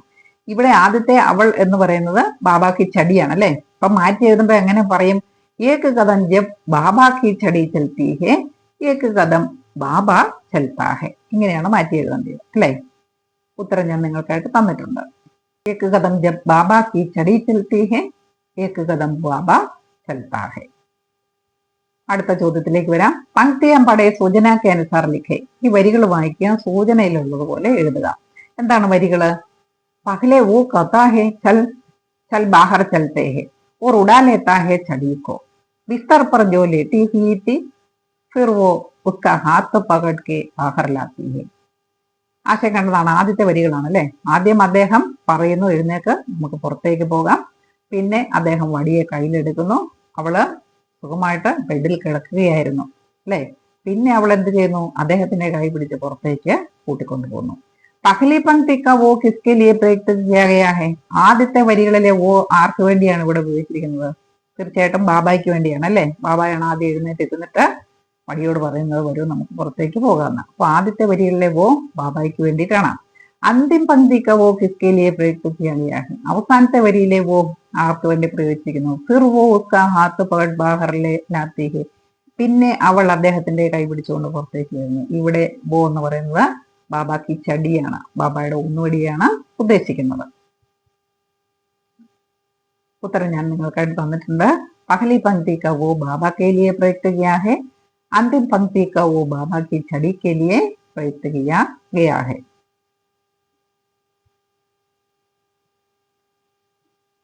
കവിത की ചടി കിൻ കിൻ കെ പ്രതീക് ഹോ സക്തേ ഹെ ചർച്ച കരെ. കവിതയിലെ വടി എന്ന വാക്ക് എന്തിന്റെയൊക്കെ സൂചകമാണ്? ഒന്ന് ചർച്ച ചെയ്ത് എഴുതാനാണ് പറഞ്ഞിരിക്കുന്നത്. അല്പം വലിയ ആൻസറാണ്, പക്ഷെ പരീക്ഷയ്ക്ക് നിങ്ങൾക്ക് ഇത് പഠിക്കണം. ആസ്വാദന ടിപ്പണിയൊക്കെ എഴുതാന് ചോദിച്ചാല് ഇത് പഠിച്ചാലേ നിങ്ങൾക്ക് എഴുതാനായിട്ട് പറ്റുള്ളൂ. കവിത में चढ़ी केवल एक चलने का साधन नहीं बल्कि कई गहरे अर्थों का प्रतीक है. ഈ കവിതയിലെ വടി എന്ന് പറയുന്നത് വെറുതെ നടക്കാനുള്ള ഒരു ഉപകരണം മാത്രമല്ല, മറിച്ച് കുറെ ആഴമേറിയ അർത്ഥങ്ങള് ആ വടിക്കുണ്ട്. ഇത് സാഹചര്യ അവർ മിത്രക്ക പ്രതീക ഹെ. ഇത് സാഹചര്യത്തിന്റെയും സൗഹൃദത്തിന്റെയും പ്രതീകമാണ്. ജോ ബാബാക്കോ അകേലാപ്പൻ സെ ബജാത്താ ഹെ. ഈ വടി ബാബായെ ഒറ്റയ്ക്കിരിക്കുന്നതിൽ നിന്ന് രക്ഷിക്കുന്നു. അദ്ദേഹത്തിന്റെ അനാഥത്വം അല്ലെങ്കിൽ ആരോട് സംസാരിക്കാനില്ലാത്ത ഒരു അവസ്ഥയിൽ നിന്ന് അദ്ദേഹത്തെ രക്ഷപ്പെടുത്തുന്നു. എങ്ങനെയാണ്? അദ്ദേഹം ഈ വടിയുടെ സഹായത്തോടെ പുറത്തേക്ക് പോവുകയാണ്. അങ്ങനെ ആൾക്കാരുമായിട്ട് കണ്ടുമുട്ടുന്നു. ഇത് സഹായ ഒരു ശക്തിക്കാഭ്യ പ്രതീകേ. അതുപോലെ ഇത് സഹായത്തിന്റെയും ശക്തിയുടെയും പ്രതീകമാണ്. സഹായം എന്ന് പറയുന്നത് നടക്കാനായിട്ട് സഹായിക്കുന്നു. ശക്തി എന്ന് പറയുന്നത് അദ്ദേഹം മടുക്കുമ്പോൾ അതിൽ തലയൂന്നിയാണ് ഇരിക്കുന്നത്. അപ്പം അദ്ദേഹത്തിന് താങ്ങും കൊടുക്കുന്നുണ്ട് അല്ലെ. जो बाबा को शारीरिक रूप से कमजोर होने पर भी चलने में मदद करती है. ശാരീരികമായ രീതിയിൽ അവശനാണെങ്കിലും അദ്ദേഹത്തെ നടക്കാനായിട്ട് വടി അതിന്റെ ശക്തി കൊടുത്ത് സഹായിക്കുന്നു. ചടി സ്വതന്ത്രത ഒരു സുരക്ഷാക്കോപി ദർശത്തി ഹെ. അതുപോലെ ഈ വടി സ്വാതന്ത്ര്യത്തെയും സുരക്ഷയും കാണിക്കുന്നു. സ്വാതന്ത്ര്യത്തെയും സുരക്ഷയും കാണിക്കുന്നത് എങ്ങനെയാണ്? സ്വാതന്ത്ര്യം എന്ന് പറയുന്നത് വീട്ടിൽ ഒറ്റയ്ക്ക് അടഞ്ഞിരിക്കുന്ന അദ്ദേഹം പുറത്തേക്ക് പോകുന്നു വടിയുടെ സഹായത്തോടെ. അപ്പോൾ അത് സ്വാതന്ത്ര്യത്തിന്റെ പ്രതീകമാണ് അല്ലെ. അതുപോലെ സുരക്ഷ, ഈ വടിയും കൊണ്ട് പോകുമ്പോൾ അദ്ദേഹത്തിന് ഒത്തിരി സുരക്ഷയുമുണ്ട്. എങ്ങനെയാണ്? വീഴുന്നതിൽ നിന്ന് അദ്ദേഹത്തെ തടയുന്നു. ഒപ്പം തന്നെ ആ നായ്ക്കളെ പോലെയുള്ള മൃഗങ്ങളൊക്കെ ആക്രമിക്കാൻ വന്നാൽ ഈ വടിയാണ് അദ്ദേഹത്തെ അതിൽ നിന്ന് സംരക്ഷിക്കുന്നത്. അതാണ് ഇവിടെ സുരക്ഷയെ സൂചിപ്പിക്കുന്നത്. ക്യോंकि बाबा को बाहरी दुनिया में घूमने और खुद को सुरक्षित महसूस करने की क्षमता देती है. ഈ വടി പുറം ലോകത്ത് ചുറ്റിത്തിരിഞ്ഞു നടക്കാനും അതുപോലെ സ്വയം സുരക്ഷിതനാണ് എന്ന തോന്നലും അദ്ദേഹത്തിന് ഉണ്ടാകും ഈ വടി മൂലം. कुल मिलाकर चुटकी പറഞ്ഞാൽ यह कविता में बुढ़ापे की चुनौतियां और जीवन के अंतिम पड़ाव पर मिलने वाले सहारे का एक शक्तिशाली प्रतीक है. ചുരുക്കി പറഞ്ഞാൽ ഈ മനോഹരമായ കവിത വാർദ്ധക്യത്തിലെ വെല്ലുവിളികളെ നമ്മുടെ മുമ്പിൽ കാണിക്കുന്നു. അതുപോലെ ജീവിതത്തിന്റെ അവസാന ആ പടവുകളില് കിട്ടുന്ന ആ സഹായം, അതിന്റെ ഒരു പ്രതീകമാണ് ഈ ഊന്നുവടി അല്ലെങ്കിൽ കവിത. അടുത്ത ചോദ്യം, ബാബ और बाबा की छड़ी कविता की आस्वादन टिप्पणी लिखे. ബാബ और ബാബ की छड़ी എന്ന് പറയുന്ന ഈ കവിതയുടെ ആസ്വാദന ടിപ്പണി എഴുതാനാണ് പറഞ്ഞിരിക്കുന്നത്. ആസ്വാദന ടിപ്പണി എഴുതി കഴിഞ്ഞിട്ട് നിങ്ങളോട് പറഞ്ഞിരിക്കുന്നു ഖുദ് ഭരക്കെ, നിങ്ങളൊന്ന് സെൽഫ് അസസ്മെന്റ് നടത്തണം, സ്വയം പരിശോധിക്കുക. എന്തൊക്കെയാ പരിശോധിക്കുന്നത്? അപ്നി ആസ്വാദന ടിപ്പണിയുമേ, നിങ്ങളുടെ ആസ്വാദന ടിപ്പണിയിൽ ഹേ ആംസിക് ഹേ നഹി ഹേ, ഉണ്ട് ഭാഗികമാണ് ഇല്ല. ഏതൊക്കെ കാര്യങ്ങളാണ്? കവി ഓർ കവിതാ പരിചയം, കവിയെക്കുറിച്ചും കവിതയെക്കുറിച്ചും പരിചയപ്പെടുത്തിയിട്ടുണ്ടോ? ഉണ്ടെങ്കിൽ ഹേ, ഭാഗികമാണെങ്കിൽ ആംസിക്, ഇല്ലെങ്കിൽ നഹി ഹേ. കവിത സാമാന്യ ആശയം, കവിതയുടെ ഒരു ആശയം ഉണ്ടെങ്കിൽ ഹേ, ഇല്ലെങ്കിൽ പകുതിയാണെങ്കിൽ ആംസിക്, ഒട്ടുമില്ലെങ്കിൽ നഹി ഹേ. വിശേഷ പങ്ക്തിയോങ്ക ഉല്ലേഖ, കവിതയിലെ പ്രത്യേക വരികൾ എടുത്തു പറയുന്നുണ്ടോ? ഉണ്ടെങ്കിൽ ഹേ, പകുതിയാണെങ്കിൽ ആംസിക്, ഇല്ലെങ്കിൽ നഹി ഹേ. ശബ്ദ ഓർ പ്രയോഗങ്ക വിശ്ലേഷണം, കവിതയിലെ ഓരോ പ്രത്യേക പദങ്ങൾ അല്ലെങ്കിൽ പ്രയോഗങ്ങൾ വിശ്ലേഷണം നടത്തുന്നുണ്ടോ? അതും ഇതുപോലെ തന്നെ. അപ്ന ദൃഷ്ടികോൺ, എല്ലാത്തിനും ഉപരിയായിട്ട് ആസ്വാദന ടിപ്പണിയിൽ സ്വന്തം ദൃഷ്ടികോൺ, സ്വന്തം കാഴ്ചപ്പാട് എഴുതണം. ഇത്രയും കാര്യങ്ങളുണ്ടോ എന്ന് ആസ്വാദന ടിപ്പണി എഴുതിയതിനു ശേഷം പരീക്ഷിച്ച് നോക്കണമെന്നാണ്, പരിശോധിച്ച് നോക്കണമെന്നാണ് നിങ്ങളോട് പറഞ്ഞിരിക്കുന്നത്. ഞാൻ നിങ്ങൾക്കായിട്ട് ഒരു ചെറിയ ആസ്വാദന ടിപ്പണി 2 സ്ലൈഡിലായിട്ടാണ് തന്നിരിക്കുന്നത്. ഒരു സ്ലൈഡിന്റെ കണ്ടിന്യൂവേഷൻ ആയിട്ടാണ് അടുത്ത സ്ലൈഡ് വന്നിരിക്കുന്നത്. തുടങ്ങുന്ന എങ്ങനെയാണ്? ഏത് കവിത പ്രസിദ്ധ കവി ഗുൽസാർ ദ്വാര രചിത ഹേ. ഈ കവിത പ്രസിദ്ധനായ കവി ഗുൽസാർ ആണ് രചിച്ചത്. और इसका शीर्षक बाबा और बाबा की छड़ी है. ഇതിന്റെ ഹെഡിങ് ബാബ और बाबा की छड़ी എന്നാണ്. इस कविता एक बूढ़े व्यक्ति और उसकी लाठी के बीच के गहरे रिश्ते को दर्शाती है. ഈ കവിത ഒരു വൃദ്ധനായ വ്യക്തിയും അദ്ദേഹത്തിന്റെ ഊന്നുവടിയും തമ്മിലുള്ള ആഴമേറിയ ബന്ധത്തെയാണ് കാണിക്കുന്നത്. അപ്പൊ ആദ്യത്തെ ചോദ്യത്തിന് ഉത്തരവായില്ലേ? ഇനി 2, कविता का मुख्य संदेश यह है कि जब व्यक्ति बूढ़ा होता है तो उसका सहारा कोई निर्जीव वस्तु नहीं बल्कि एक सच्चा साथी बन जाता है. കവിതയുടെ മുഖ്യ സന്ദേശം ഇതാണ്: ഒരാള് വയസ്സനാകുമ്പോൾ അല്ലെങ്കിൽ വൃദ്ധാവസ്ഥയിൽ എത്തുമ്പോൾ അദ്ദേഹത്തിന്റെ സഹായമായിട്ട് ലഭിക്കുന്ന എന്ത് വസ്തുവാണോ അത് വെറും നിർജീവ വസ്തുവല്ല അദ്ദേഹത്തെ സംബന്ധിച്ചിടത്തോളം, മറിച്ച് അത് അദ്ദേഹത്തിന്റെ ഒരു ഉറ്റ സുഹൃത്തായിട്ട് മാറുന്നു. ഇവിടെ വടിയാണ് അദ്ദേഹത്തിന്റെ സഹായത്തിന് ലഭിച്ചിരിക്കുന്നത്. നമ്മള് സിനിമകളിലൊക്കെ കാണാറുണ്ടല്ലേ. ചെറിയ ഇന്നാളൊരു സിനിമയിൽ ഇല്ലായിരുന്നു, റോബോട്ടിനെ സഹായത്തിന് കൊണ്ട് നിർത്തിയത്. അവസാനം റോബോട്ടിനെ പിരിയാൻ വയ്യാത്ത ഒരവസ്ഥയിൽ അദ്ദേഹമായി തീർന്നല്ലേ. എന്ന് പറഞ്ഞ പോലെ വൃദ്ധാവസ്ഥയിൽ വരുന്ന സഹായം എന്ന് പറയുന്നത് വെറും ഒരു സഹായമല്ല, അത് യഥാർത്ഥ ഫ്രണ്ടായി മാറുന്നു. लाठी बाबा के लिए सिर्फ चलने का साधन नहीं बल्कि उनकी सुरक्षा और हिम्मत का प्रतीक है. ലാട്ടി ഈ ബാബായെ സംബന്ധിച്ചിടത്തോളം നടക്കാനുള്ള ഒരു ഉപകരണമല്ല, മറിച്ച് അദ്ദേഹത്തിന്റെ സുരക്ഷയും അതുപോലെ അദ്ദേഹത്തിന്റെ ധൈര്യവുമാണ്. സുരക്ഷ എന്ന് പറഞ്ഞാൽ പുറത്തേക്ക് പോകുമ്പോൾ മൃഗങ്ങളിൽ നിന്നൊക്കെ അദ്ദേഹത്തെ സംരക്ഷിക്കുന്നത് പോലെ വീഴാതെ അദ്ദേഹത്തെ താങ്ങുന്നു. അതാണ് സുരക്ഷയും ധൈര്യമാണെന്ന് പറയാൻ കാരണം. ഇനി അടുത്ത സ്ലൈഡിലേക്ക് നമ്മൾ വരികയാണ്. കവിതാക്കി കൊച്ചു പങ്ക്തിയം ബഹുത്ത് ഹി മാർമികെ. കവിതയിലെ കുറച്ച് വരികൾ വളരെ മാർമികമാണ്, ഹൃദയസ്പർശിയാണ്. ജയ്സെ ഹാത്ത് അഗർ ചൂട്ടേത്തോ ദോനോ ഗിർപെട്ടേ ഹെ. കൈ പിടിതെറ്റിപ്പോയാൽ രണ്ടുപേരും താഴെ വീഴുന്നു. യഹ് പങ്ക്തി ഉൻകെ അട്ടൂട്ട് ബന്ധൻ കോ ഗഹരായി സെ ബതാത്തി ഹെ. ഈ വരി അവരുടെ ഒരു പൊട്ടിപ്പോകാത്ത ബന്ധനം അല്ലെങ്കിൽ അവരുടെ തീവ്രമായ ഒരു ഗാഠമായ ബന്ധത്തെ, അതിന്റെ ആഴത്തെയാണ് കാണിക്കുന്നത്. और एक पंक्ति एक जवान एक बूटा लाठी को एक युवा साथी के रूप में चित्रित करती है. അവസാനത്തെ വരികള് ഇക് ജവാൻ ഇക് ബൂട്ട എന്ന് പറയുന്നുണ്ട് അല്ലെ. ഏക് ജവാൻ ഒരാൾ യുവാവ്, ഏക് ബൂട്ട ഒരാൾ വൃദ്ധൻ. ലാഠിക്കോ ഏക് യുവാ സാഥിക്ക് രൂപമേം ചിത്രിത് കർത്തി ഹെ. ഇവിടെ ഒന്നുവഴിയ ഒരു യുവാവായ സുഹൃത്തായിട്ടാണ് ചിത്രീകരിച്ചിരിക്കുന്നത്. ഇനി അതിന്റെ ലാസ്റ്റ് പാരഗ്രാഫിലേക്ക് നമുക്ക് വരാം. ഗുൽസാറിനെ ഇസ് കവിതാവേം ബഹുത്ത് ഹി സരൽ ഓർ റോസ്മർര കെ ശബ്ദോങ്ക പ്രയോഗിയാകെ. ഗുൽസാർ ഈ കവിതയിലെ വളരെ സിമ്പിൾ ആയിട്ടുള്ള അതുപോലെ ആകർഷകമായിട്ടുള്ള നിത്യം നമുക്ക് പരിചയമുള്ള പദങ്ങളാണ് ഉപയോഗിക്കുന്നത്. കവിത ഹർ കിസി കെ ദിൽ കോ ഛൂ ജാത്തി ഹെ.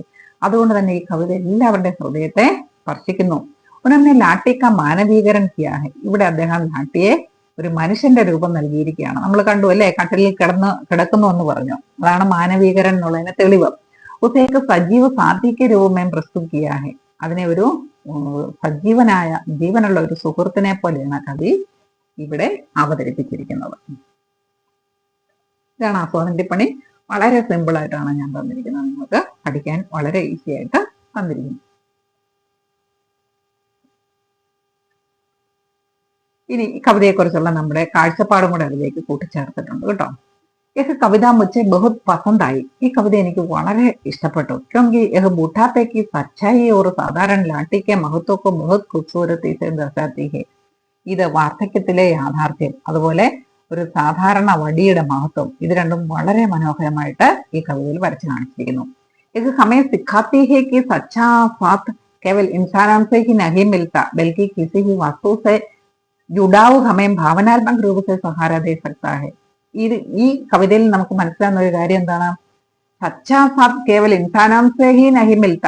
യഥാർത്ഥ സൗഹൃദം അല്ലെങ്കിൽ കൂട്ടം എന്ന് പറയുന്ന വെറും മനുഷ്യരിൽ നിന്ന് മാത്രമല്ല ലഭിക്കുന്നത്, ബൽക്കി മറിച്ച് കിസി ഭി വസ്തു സേ ജുഡാവ്, ഏതെങ്കിലും ഒരു വസ്തുവിനോടുള്ള അടുപ്പം, ഹമയം ഭാവനാത്മക രൂപത്തിൽ സഹാര ദേ സക്താ ഹെ, നമ്മളെ വളരെ സാങ്കല്പികമായ രീതിയിൽ സഹായം നൽകുന്നു. എന്ന് പറഞ്ഞാൽ വടിയോട് അദ്ദേഹത്തിന് അത്രയ്ക്കും ആത്മീയമായ ഒരു അടുപ്പം അല്ലെങ്കിൽ ഒരു സൗഹൃദം ഉണ്ട് എന്നാണ് ഇത് സൂചിപ്പിക്കുന്നത്. അത് വാർദ്ധക്യാവസ്ഥയിൽ ഏത് വ്യക്തിക്കും ഒരുപക്ഷെ ഇതായിരിക്കും അവസ്ഥ എന്ന കോമൺ ആയിട്ടാണ് ഇവിടെ കവി സൂചിപ്പിക്കുന്നത്.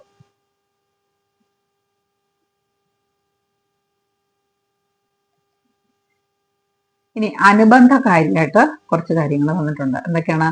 बुजुर्गों के कल्याण के लिए सरकार कई योजनाएं चलाती है. इन योजनाओं की सूची तैयार करे. വൃദ്ധജനങ്ങളുടെ ക്ഷേമത്തിന് വേണ്ടിയിട്ട് സർക്കാർ കുറെ പദ്ധതികൾ നടപ്പിലാക്കുന്നുണ്ട്. ഈ പദ്ധതികളുടെ ഒരു ലിസ്റ്റ് തയ്യാറാക്കാൻ. എന്തിനു വേണ്ടിയാണ് ഈ ചോദ്യം നിങ്ങൾക്ക് തന്നതെന്ന് അറിയാവോ? പലപ്പോഴും വൃദ്ധജനങ്ങൾക്ക് ആവശ്യമായ സഹായങ്ങൾ ലഭിക്കാതെ നമ്മുടെ ചുറ്റുവട്ടം ഉണ്ടല്ലേ. അത് അറിവില്ലാത്തതുകൊണ്ടാണ്, അവർക്ക് എന്തൊക്കെയാണ് സഹായങ്ങൾ ഉള്ളതെന്ന് പൊതുജനങ്ങൾക്ക് ധാരണ ഇല്ലാത്തതുകൊണ്ടാണ് ഇങ്ങനെ സംഭവിക്കുന്നത്. അപ്പൊ കുട്ടികളായ നിങ്ങൾ ചെറുപ്പം മുതലേ ഈ കാര്യങ്ങളെ കുറിച്ചൊക്കെ അറിഞ്ഞു വരുവാണെങ്കിൽ നിങ്ങളുടെ വീട്ടിലുള്ളവർക്കും ഒരുപക്ഷെ വൃദ്ധരായി കഴിയുമ്പോൾ നിങ്ങൾക്ക് പോലും എന്തൊക്കെയാണ് നിങ്ങൾക്ക് അവകാശപ്പെട്ട കാര്യങ്ങൾ മനസ്സിലാക്കാനായിട്ട് സാധിക്കും. ഞാൻ ഏതാനും കാര്യങ്ങൾ ഇവിടെ തന്നിട്ടുണ്ട് നമ്മുടെ നാട്ടിലുള്ളത്. 2 സ്ലൈഡിലായിട്ടാണ് തന്നിരിക്കുന്നത്. ഇത് പഠിക്കാനുള്ള ഒന്നുമല്ല, നിങ്ങൾക്ക് മനസ്സിലാകുന്നതിന് വേണ്ടി മാത്രമാണ് കേട്ടോ. ഒന്നും കാണാതെ പഠിക്കുമെന്ന് വേണ്ട, അറിയുന്നതിന് വേണ്ടി മാത്രം. ഞാൻ അതൊന്നും വായിച്ചാശയം പറയാം. भारत में बुजुर्गों के लिए कई सरकारी योजनाएं चल रही है जिनका उद्देश्य उन्हें वित्तीय स्वास्थ्य और सामाजिक सुरक्षा देना है. ഭാരതത്തിൽ വൃദ്ധജനങ്ങൾക്ക് വേണ്ടി കുറേ സർക്കാർ പദ്ധതികൾ നടപ്പിലാകുന്നുണ്ട്. അതിന്റെ പ്രധാനപ്പെട്ട ഉദ്ദേശം അവരെ സാമ്പത്തികമായിട്ടും അതുപോലെ ആരോഗ്യപരമായിട്ടും അതുപോലെ സാമൂഹിക സുരക്ഷ നൽകുന്നതിനും വേണ്ടിയാണ്. സാമ്പത്തികമായിട്ട് സഹായിക്കുന്നതിനും ആരോഗ്യപരമായിട്ട് സഹായിക്കുന്നതിനും സാമൂഹിക സുരക്ഷ നൽകുന്നതിനും വേണ്ടിയുള്ള പദ്ധതികളാണ് ഇന്ത്യ ഗവൺമെന്റ് വൃദ്ധജനങ്ങൾക്കായിട്ട് നടപ്പിലാക്കിയിരിക്കുന്നത്. അതിൽ ഒന്നാമത്തേതാണ് അടൽ പെൻഷൻ യോജന. അപ്പൊ നമ്മുടെ നാട്ടിൽ വാർദ്ധക്യകാല പെൻഷൻ എന്ന് പറയില്ലേ, അതാണ് അടൽ പെൻഷൻ യോജന കേട്ടോ. 18-40 वर्ष की आयु के लोगों के लिए പെൻഷൻ യോജന. ഈ എന്താണ് 18 മുതൽ 40 വയസ്സ് വരെയുള്ള ആൾക്കാർക്ക് ഈ പെൻഷൻ പദ്ധതിയിൽ ചേരാം. അങ്ങനെ ചേർന്നാലുള്ള ഗുണം എന്താണ്? ജോ 60 വർഷ के बाद മാസിക് പെൻഷൻ देती है. 60 വയസ്സ് കഴിഞ്ഞ് കഴിയുമ്പോൾ ഈ 18-നും 40-നും ഇടയ്ക്ക് അടയ്ക്കുന്ന തുക വെച്ച് സർക്കാർ മാസം പെൻഷൻ 60 വയസ്സ് കഴിയുമ്പോൾ മുതൽ തിരികെ തരാൻ തുടങ്ങും. ഈ പദ്ധതിയാണ് അടൽ പെൻഷൻ യോജന, APY. ഇത് രണ്ടാമത്തേതാണ് ഇന്ദിരാഗാന്ധി രാഷ്ട്രീയ വൃദ്ധാവസ്ഥ പെൻഷൻ യോജന. ഇത് ഗരീബി രേഖാസെ നീचे जीवन यापन करने वाले 60 वर्ष से अधिक आयु के लोगों के लिए मासिक പെൻഷൻ. ഇത് ദാരിദ്ര്യരേഖയ്ക്ക് താഴെ ഉള്ളവർക്ക് വേണ്ടിയിട്ട്, അതും 60 വയസ്സ് കഴിഞ്ഞവരായിരിക്കണം, അങ്ങനെയുള്ളവർക്ക് മാസം പെൻഷൻ നൽകുന്ന പദ്ധതിയാണ് ഇന്ദിരാഗാന്ധി രാഷ്ട്രീയ വൃദ്ധാവസ്ഥ പെൻഷൻ യോജന. ഇനി മൂന്നാമത്തേതാണ് വരിഷ്ഠ നാഗരിക് ബചത് യോജന. അത് 60 वर्ष से अधिक 60 वर्ष से अधिक आयु के वरिष्ठ नागरिकों के लिए उच्च ब्याज दर वाली बचत യോജന. 60 വയസ്സിന് ശേഷമുള്ള ശ്രേഷ്ഠരായ പൗരന്മാർക്ക് വേണ്ടിയിട്ട് ഉച്ച ബ്യാജ് ദർ വാലി ബചത് യോജന, പലിശ ഉയർന്ന പലിശ കുറയ്ക്കുന്ന ഒരു ഉച്ച ബ്യാജ് ദർ വാലി ബചത് യോജന എന്ന് പറഞ്ഞാൽ പലിശ കൂടുതൽ നൽകുന്ന ഒരു എന്താണ് ബചത്ത് എന്ന് പറഞ്ഞാൽ എന്താ പറയുക, സേവിങ്സ് പദ്ധതിക്കാണ് ഇതിങ്ങനെ പറയുന്നത്. ഉച്ച ബ്യാജ് ദർ വാലി ബചത് യോജന എന്ന് പറഞ്ഞാൽ ഉയർന്ന പലിശ നൽകുന്ന സേവിങ്സ് പദ്ധതി. അത് 60 വയസ്സിന് ശേഷമുള്ളവർക്ക്. ഇനി അടുത്തതാണ് പ്രധാനമന്ത്രി വയവന്ദന യോജന. 60 वर्ष से अधिक उम्र वालों के लिए एक निवेश आधारित പെൻഷൻ യോജന. ഇതും 60 വയസ്സിന് ശേഷമുള്ള ആൾക്കാർക്ക് വേണ്ടിയിട്ടുള്ള ഒരു പെൻഷൻ പദ്ധതിയാണ്. അടുത്തത് ആയുഷ്മാൻ ഭാരത് പ്രധാനമന്ത്രി ജൻ ആരോഗ്യ യോജന, PMJAY. നമുക്ക് പരിചയമുള്ള ഒരു വാക്കാണ് അതല്ലേ. ആർത്തിക് രൂപത്തെ കംസോർ വർഗം के लिए 5 लाख तक का मुफ्त स्वास्थ्य ബീമ. ഇത് സാമ്പത്തികമായിട്ട് പിന്നോക്കം നിൽക്കുന്നവർക്ക് 5 ലക്ഷം രൂപ വരെ ഉള്ള ആരോഗ്യ ഇൻഷുറൻസ് ആണ്. ബുജുർഗ് ഭി ശാമിൽ ഹെ. ഇതിൻ്റെ അകത്ത് വൃദ്ധവരെയും കൂടെ ഉൾപ്പെടുത്തിയിട്ടുണ്ട്. അതാണ് ആയുഷ്മാൻ ഭാരത് പ്രധാനമന്ത്രി ജൻ ആരോഗ്യ യോജന. അടുത്തത് രാഷ്ട്രീയ വയോശ്രീ യോജന. BPL ശ്രേണിക്ക് ബുജുർഗോങ്കോ മുഫ്ത് ശാരീരിക് സഹായത ഉപകരണം. ഇത് BPL ശ്രേണിയിൽപ്പെട്ട വൃദ്ധരായവർക്ക് ഫ്രീ ആയിട്ട് ഉപകരണങ്ങൾ കൊടുക്കുക. എന്തൊക്കെ ഉപകരണങ്ങളാണ്? വീൽ ചെയർ, സുനിനേക്കി മെഷീൻ, കേൾവിക്കുള്ള കേൾവി ശക്തി വർദ്ധിപ്പിക്കുന്ന യന്ത്രങ്ങൾ, വീൽ ചെയർ ഒക്കെ ഫ്രീ ആയിട്ട് കൊടുക്കുന്നതാണ്. അത് BPL ശ്രേണിയിൽപ്പെട്ടവർ ആയിരിക്കണം. അടുത്തത് ബുജുർഗം കേലിയെ സമന്വിത കാര്യക്രമം. വൃദ്ധർക്ക് വേണ്ടിയിട്ടുള്ള മറ്റൊരു പ്രോഗ്രാമാണ് ബുജുർഗം കേലിയെ സമന്വിത കാര്യക്രമം. വൃദ്ധാശ്രമം और डे केयर केंद्रों के लिए गैर सरकारी संगठनों को वित्तीय सहायता देना. വൃദ്ധാശ്രമങ്ങൾക്കും ഡേ കെയർ കേന്ദ്രങ്ങൾക്കൊക്കെ ഗൈർ സർക്കാരി സംഘടനകൾക്കോ വിത്തീയ സഹായത ദേന. അങ്ങനെ നടത്തുന്ന സ്ഥാപനങ്ങളുണ്ടല്ലോ, ആ സ്ഥാപനങ്ങൾക്ക് സാമ്പത്തിക സഹായം നൽകുന്ന ഒരു പദ്ധതിയാണ്. നമ്മുടെ നാട്ടിലുള്ള എന്താണ് വൃദ്ധജന കേന്ദ്രങ്ങൾക്ക്, വയോജന കേന്ദ്രങ്ങൾക്കൊക്കെ ഇങ്ങനെയുള്ള സഹായം ലഭിക്കും. അഗതി മന്ദിരങ്ങൾക്ക്, വയോജന കേന്ദ്രങ്ങൾക്കൊക്കെ ഇങ്ങനെയുള്ള സഹായം ലഭിക്കുന്നുണ്ട്. इसके अलावा आयकर में छूट और कुछ यात्राओं में रियायतें भी प्रदान की जाती है. അതുപോലെ റെയിൽവേയിലൊക്കെ യാത്ര ചെയ്യുമ്പോൾ ടിക്കറ്റ് നിരക്കൊക്കെ വൃദ്ധജനങ്ങൾക്ക് കുറച്ച് കൊടുക്കുന്നുണ്ട്.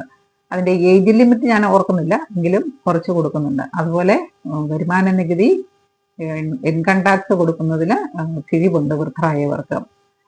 അതും 60 വയസ്സിന് ശേഷമാണെന്ന് എനിക്ക് തോന്നുന്നു. അങ്ങനെയുള്ളവർക്ക് ഇൻകം ടാക്സ് കൊടുക്കുന്നതും കിഴിവുണ്ട്. അതുപോലെ റെയിൽവേയിലൊക്കെ യാത്ര ചെയ്യുമ്പോൾ നിശ്ചിത ശതമാനം യാത്രാക്കൂലി അവർക്ക് കൊടുത്താൽ മതി.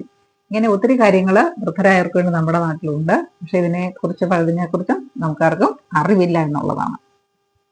ഇനി അവസാനത്തെ ചോദ്യമാണ് വിശേഷ് ദിവസ്. अगस्त और सितंबर महीनों के विशेष दिवसों को पहचाने. कम से कम 5 विशेष दिवसों को सूചിപ്പിച്ചു है.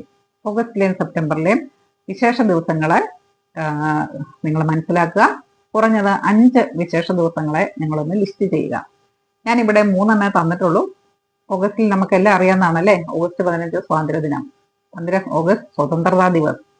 1945 में भारत को ब्रिटिश शासन से मिली आजादी का जश्न मनाया जाता है. 1947 ഭാരതത്തിന് ബ്രിട്ടീഷ് സർക്കാർ നൽകിയ ആ സ്വാതന്ത്ര്യത്തിന്റെ ആഘോഷമാണ് നമ്മൾ സ്വാതന്ത്ര്യ ദിനമായിട്ട് ആഘോഷിക്കുന്നത്.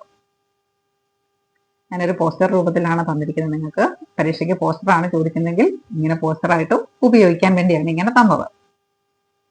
മറ്റൊന്നാണ് 5 സിതംബർ ശിക്ഷക ദിവസം.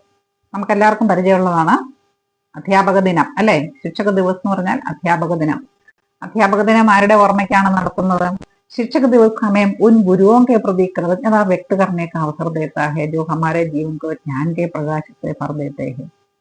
അധ്യാപക ദിനം ഗുരുക്കന്മാരോട് കൃതജ്ഞത പ്രകടിപ്പിക്കാനുള്ള ദിനമാണ്. നമ്മുടെ ജീവിതത്തെ അറിവും കൊണ്ട് പ്രകാശിപ്പിച്ച അധ്യാപകർക്ക് കൃതജ്ഞത പ്രകടിപ്പിക്കാനുള്ള ദിനമാണിത്.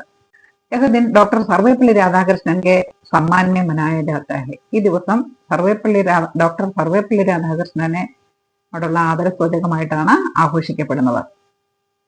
ആരാണ് ഡോക്ടർ സർവേപ്പള്ളി രാധാകൃഷ്ണൻ? यह दिन डॉक्टर सर्वेपल्ली राधाकृष्णन के जन्मदिन के रूप में मनाया जाता है. അദ്ദേഹത്തിന്റെ ജന്മദിനമാണ് സെപ്റ്റംബർ 5. जो एक महान शिक्षाविद और भारत के दूसरे राष्ट्रपति है. അദ്ദേഹം നല്ലൊരു ഗുരുവും അതുപോലെ ഭാരതത്തിന്റെ രണ്ടാമത്തെ രാഷ്ട്രപതിയും ആയിരുന്നു. शिक्षक दिवस का मुख्य उद्देश्य शिक्षकों के अमूल्य योगदान और समाज निर्माण में उनकी भूमिका को सम्मानित करना है. അധ്യാപക ദിനം ആചരിക്കുന്നതിന്റെ മുഖ്യ ഉദ്ദേശം അവരുടെ അമൂല്യമായ ഒരു പങ്ക്, സമൂഹ നിർമ്മാണത്തിൽ അവർ നടത്തുന്ന അമൂല്യമായ ഒരു പങ്ക്, അതിനെ നമ്മൾ ആദരവോടുകൂടി കാണുക, അല്ലെ അതിനെ ആദരിക്കുക എന്നുള്ളതാണ് ഈ ദിവസം ആഘോഷിക്കുന്നതിന്റെ ഉദ്ദേശം. स्कूलों और कॉलेजों में छात्र शिक्षक कार्यक्रम आयोजित किए जाते हैं. സ്കൂളുകളിലും കോളേജുകളിലും പല പരിപാടികളിലും ഈ ദിവസങ്ങളിൽ നടപ്പിലാക്കാറുണ്ട്. जहाँ छात्र अपने शिक्षकों के प्रति सम्मान और कृतज्ञता व्यक्त करते हैं. ഈ പരിപാടികളിൽ കുട്ടികൾ അവരുടെ അധ്യാപകർക്ക് ആദരവും ബഹുമാനവും ഒക്കെ നൽകാറുണ്ട്, അല്ലെങ്കിൽ അവരത് പ്രകടിപ്പിക്കാറുണ്ട്, പല ഫംഗ്ഷനുകളിൽ കൂടെ പ്രകടിപ്പിക്കാറുണ്ട്. ഇനി 3 സെപ്റ്റംബർ മാസത്തിലെ ഒരു ദിവസമാണ് 14 सितंबर हिंदी दिवस. सेप्टेम्बर 14 हिंदी दिवस. इनी राजभाषा के प्रति सम्मान और उसके പ്രചാർ പ്രസാർ की याद दिलाता है. ഹിന്ദി ദിവസം എന്ന് പറയുന്നത് നമ്മുടെ രാജഭാഷയായ ഹിന്ദിയെ ആദരിക്കുക, അതുപോലെ അതിന്റെ പ്രചാരണത്തിന് വേണ്ടി എല്ലാവരെയും ഓർമ്മപ്പെടുത്തുക, ഈ ഉദ്ദേശത്തിലാണ് ഹിന്ദി ദിവസ് ആചരിക്കുന്നത്. ഇത് हमारी सांस्कृतिक पहचान और राष्ट्रीय एकता का एक महत्वपूर्ण स्तंभ है. ഇത് നമ്മുടെ സാംസ്കാരികമായ ഒരു അടയാളമാണ് ഹിന്ദി ദിവസം, അല്ലെ? അല്ലെങ്കിൽ രാഷ്ട്രീയമായ ഒരു ഐക്യത്തിന്റെ ഒരു സ്തംഭമാണ് ഹിന്ദി ദിവസ് ആചരണം എന്ന് പറയുന്നത്. 1949 में हिंदी को भारत की आधिकारिक भाषा के रूप में अपनाने की याद में हर साल 14 सितंबर को हिंदी दिवस मनाया जाता है. 1949 ഹിന്ദിയെ ഭാരതത്തിന്റെ ആധികാരിക ഭാഷ എന്ന രൂപത്തിൽ തെരഞ്ഞെടുത്തത്. അതിന്റെ ഓർമ്മയ്ക്കാണ് ഓരോ വർഷവും സെപ്റ്റംബർ 14 ഹിന്ദി ദിവസം ആചരിക്കുന്നത്. ഹിന്ദി ഭാഷ का सांस्कृतिक और राष्ट्रीय महत्व बहुत गहरा है. ഇന്ത്യയുടെ സാംസ്കാരികവും രാഷ്ട്രീയവുമായ പാരമ്പര്യം വളരെ ആഴമേറിയതാണ്. ഇത് സമയം अपनी സമൃദ്ധ പരമ്പരാവും और ഇതിഹാസത്തെ जोड़ती है. ഈ ഭാഷയാണ് നമ്മളെ നമ്മുടെ സമൃദ്ധമായ ആ പാരമ്പര്യം അല്ലെങ്കിൽ ഇതിഹാസങ്ങളുമായിട്ട് ചേർക്കുന്നത്. इस दिन हिंदी साहित्य, कविता पाठ और विभिन्न सांस्कृतिक कार्यक्रमों का आयोजन किया जाता है. സാധാരണഗതിയിൽ ഈ ദിവസം ഹിന്ദി സാഹിത്യം, കവിതാ പാഠങ്ങൾ, അതുപോലെ പല സാംസ്കാരിക പ്രവർത്തനങ്ങൾ, ഇതെല്ലാം നമ്മൾ നടപ്പിലാക്കാറുണ്ട്. ജോ ഹിന്ദി ഭാഷയ്ക്ക് സുന്ദരതാക്കോ ദർശാത്ത ഹെ. ഇതൊക്കെ ഇങ്ങനെ നടപ്പിലാക്കുന്നത് ഹിന്ദി ഭാഷയുടെ ആ മനോഹാരിത എല്ലാവർക്കും കാണിച്ചു കൊടുക്കുന്നതിന് വേണ്ടിയാണ്. വാക്കുകൾ നമ്മൾ കണ്ടതാണ്. അങ്ങനെ ഈ പാഠത്തിലെ ഏകദേശം എല്ലാ കാര്യങ്ങളും തന്നെ തീർന്നിരിക്കുന്നു. ഇനിയുള്ളത് 1 വേർഡ് ക്വസ്റ്റ്യൻ മാത്രമാണ്. അത് നിങ്ങൾക്ക് അടുത്തൊരു സ്ലൈഡായിട്ട് നൽകുന്നതായിരിക്കും. Thank you all. നിങ്ങൾ തരുന്ന എല്ലാ സപ്പോർട്ടിനും നന്ദി. വീഡിയോ ഇഷ്ടമായി എന്ന് കരുതുന്നു. പരീക്ഷ എടുത്തിരിക്കുകയാണ്. പാഠം നന്നായിട്ട് പഠിച്ചാൽ 1 വേർഡ് ക്വസ്റ്റ്യന്റെ ആൻസർ ഇതിൽ തന്നെ നിങ്ങൾക്ക് കിട്ടും. വീഡിയോ ഇഷ്ടമായാൽ എല്ലാവരും ലൈക്ക് ചെയ്യുക, കൂട്ടുകാർക്കൊക്കെ ഷെയർ ചെയ്യുക. അതുപോലെ ചാനൽ ഇതുവരെ സബ്സ്ക്രൈബ് ചെയ്യാത്തവരെ സബ്സ്ക്രൈബ് ചെയ്യാനും കൂടെ ഓർക്കുക. ഒരിക്കൽ കൂടി നിങ്ങൾ തരുന്ന സപ്പോർട്ടിന് എല്ലാവർക്കും നന്ദി. कल नए नए रंग, हर दिन नए सपने हम संग।